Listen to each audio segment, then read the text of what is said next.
بسم اللہ الرحمن الرحیم۔ السلام علیکم۔ آج 12 جون ہے اور جیسے کہ ہم سب کو پتہ ہے کہ 12 جون جو ہے وہ دنیا میں چائلڈ لیبر ڈے کے طور پہ منایا جاتا ہے۔ پاکستان جو کہ ہم ایک ایسے ملک میں رہتے ہیں جہاں پہ یہ جو مسئلہ ہے وہ زیادہ ہے۔ ایک سروے کے مطابق 2016 میں 12.5 ملین ایسے بچے تھے کہ وہ مختلف کارخانوں، مختلف گھروں میں، مختلف دکانوں میں کام کرتے تھے۔ اب چونکہ 2020 ہے تو یہ 4 سال پہلے کی ایک سروے تھی۔ آج کل تقریباً یہ 15 سے 16 ملین کے قریب یہ ہے، اور ہماری بدقسمتی یہ ہے کہ ہم ایک ایسے ملک میں رہتے ہیں جہاں پہ پوری دنیا میں چائلڈ لیبرنگ کم ہو رہی ہے اور اس پہ پابندیاں عائد ہوتی ہے، اور اکثر فیکٹریوں کو جرمانے بھی دینے پڑتے ہیں، کبھی کارخانوں کو سیل بھی کیا جاتا ہے۔ لیکن ہماری بدقسمتی یہ ہے کہ پاکستان میں یہ جو مسئلہ ہے یہ روز بروز ہی بڑھتا جا رہا ہے۔ اس معاملے ہمارے آئین جو بھی ہماری رہنمائی کرتا ہے،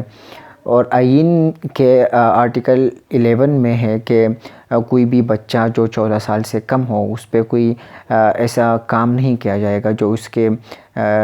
جسم کو یا اس کے ذہن کو یا اس کو مطلب جو مشقت والا کام ہو نہیں کیا جائے گا۔ لیکن یہ قانوناً اس پہ پابندی ہے، لیکن پاکستان میں اب بھی بہت سارے ایسے فیکٹریاں ہیں، کارخانے ہیں، دکانیں ہیں، مارکیٹیں ہیں، بڑی بڑی فیکٹریاں ایسی ہیں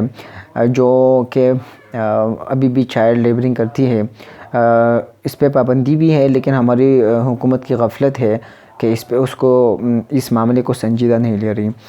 اس معاملے کو سنجیدہ لینا چاہیے، کیونکہ اس کے اثرات جو ہے ہمارے مستقبل پہ ہو سکتے ہیں۔ اس چائلڈ لیبرنگ سے بچوں پہ کیا اثرات ہوتے ہیں اس پہ ہم تھوڑا بات کر لیتے ہیں۔ اس سے 2 اہم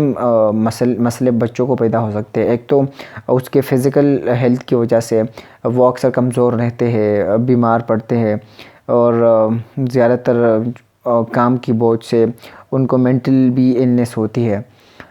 جس میں وہ مینٹلی کمزور ہوتے ہیں یا دباؤ یا پریشر اس پہ ہوتے ہیں۔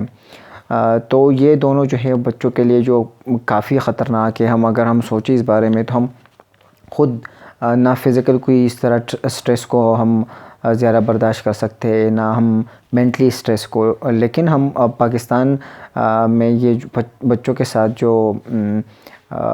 زیادتی ہو رہی ہے یہ بھی اس چائلڈ لیبرنگ کی ایک وجہ ہے۔ پھر اکثر لوگ اس کے سپورٹ میں ہے کہ چائلڈ لیبرنگ ایک اچھی چیز ہے، وہ ایک الگ ڈیبیٹ ہے، اس پہ بھی موقع ملیں گے تو انشاءاللہ ہم بات کریں گے میرے دوست اسامہ کے ساتھ۔ لیکن اب چونکہ وہ نہیں ہے تو میں سوچ رہا تھا کہ اب اس ٹاپک پہ بات کروں۔ دوسری بات یہ ہے کہ یہ ان کے چند وجوہات کس وجہ سے جو ہے یہ چائلڈ لیبرنگ اکثر ملکوں میں ہوتے ہیں، تو ان کے سب سے بڑی جو وجہ ہے وہ ہے ہمارے ساتھ ایجوکیشن کے سسٹم کو بالکل جو لیک آف ایجوکیشن، یا اگر کوئی ملک میں ایجوکیشن کا سسٹم ٹھیک نہیں ہے اور بچے اسکول نہیں جاتے تو پھر اس طرح ہوتا ہے کہ والدین اکثر ان کو اپنی روزی روٹی کے لیے کسی جگہ پر ملازمت کے لیے پیش کرتے ہیں، اور ان کو بولتے ہیں کہ چلو وہیں پہ ملازمت کر لو۔ تو سب سے پہلے جو ہے وہ مسئلہ یہ ہے کہ چائلڈ لیبرنگ کا وہ ہمارے ایجوکیشنل سسٹم ہے کہ ہمارے ملک میں بچوں پہ زیادہ فوکس نہیں دیا جا رہا، اور ایجوکیشن کے حوالے سے بھی بچے جو ہے وہ زیادہ مسئلے ان کے اکثر تو ان کو گھریلو بھی مسئلے ہوتے ہیں۔ لیکن اگر ہمارے ملک میں ایجوکیشن سسٹم ٹھیک ہوتا تو آج کل یہ بچے زیادہ ایجوکیشن کی طرف راغب ہوتے، نہ کہ کہیں نوکری کرتے۔ پھر اس میں دوسرا مسئلہ یہ ہے جو ہمارے ملک میں ہے، پاکستان میں، وہ ہے غربت۔ ہماری جو اکثر ہمارے پی ایم صاحب بھی کہتے ہیں کہ ہماری آدھی آبادی جو ہے وہ غربت کے لکیر سے بالکل بلو ہے۔ تو اکثر اس طرح کے والدین جو ہیں جن کے بچے ہوتے ہیں پھر وہ اس طرح کرتے ہیں کہ وہ تعلیم کے بجائے اپنے بچوں کو کسی فیکٹری میں یا کسی کے سپورٹ کرتے ہیں کہ اس کے بدلے ان کو کوئی معاوضہ ملے، خوراک ملے، رزق ملے، تو وہ اپنے بچوں کے ذریعے اپنے رزق کماتے ہیں۔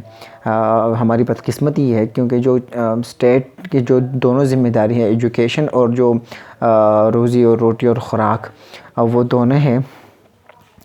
لیکن اسٹیٹ دونوں میں غفلت برت رہی ہے، تو یہ بھی اسٹیٹ کی ایک کمزوری ہے۔ تیسری وجہ یہ ہے کہ ہمارے معاشرے میں اکثر اس طرح جو معاشرتی نارمز ہوتے ہیں، اقدار ہوتے ہیں، تو ہم ان کی اتنے پابند ہوتے ہیں کہ ہم اگر یہ کہ ہم اگر یہ رسم و رواج نہیں کرتے، اس کے لیے ہمارے پاس پیسہ نہیں ہے، تو پتہ نہیں ہمارے رشتہ دار اور ریلیٹیوز کیا سوچیں گے، تو پھر اس کے لیے ہم ایجوکیشن کی بجائے ہم زیادہ مقام دے دیتے ہیں نوکری کو اور اپنے بچوں کو نوکری